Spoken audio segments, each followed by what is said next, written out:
ईद उल अजहा का दूसरा रोज सुन्नत इब्राहिमी की पैरवी का सिलसिला आज भी जारी। कहीं गोश्त तैयार तो कहीं अब भी कसाई का इंतजार, और कसाईयों की टोपियां अरूज पर। बिरयानी, कौरमा, बारबेक्यू और चटपटे पकवान, सज गए दस्तरखान। हलवा पूरी से नाश्ता किया, दोपहर को दावत उड़ाई और अब रात को टिक्का पार्टी का होगा इंतजाम। कल के मेहमान बन गए आज मेजबान।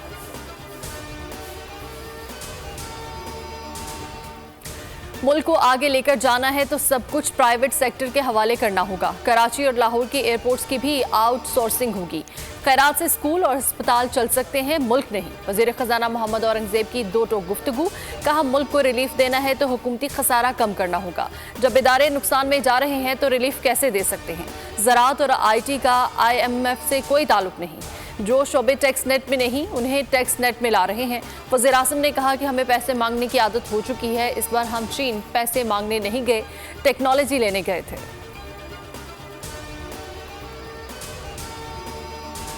वफाकी बजट पर एतराज़ात हैं। सिंध के साथ बहुत ज्यादती हुई, तरक्याती मंसूबों के लिए माजी में फंड्स नहीं मिले। सूबाई वज़ीर नासिर शाह की सक्खर में गुफ्तगू। कहा, कोशिश की है कि सिंध के बजट गरीब आवाम को तरजीह दी जाए। सफ़ेद पोश तबका सोलर सिस्टम के लिए लोन लेगा, इसका इंटरेस्ट सिंध हुकूमत देगी। बजट के हवाले से MQM के इल्जामात बेबुनियाद हैं।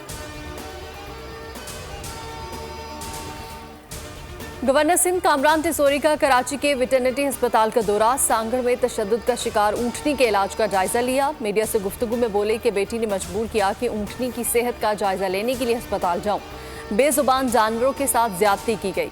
अगर जालिम के खिलाफ कार्रवाई नहीं हुई तो हम जुल्म को हवा देंगे।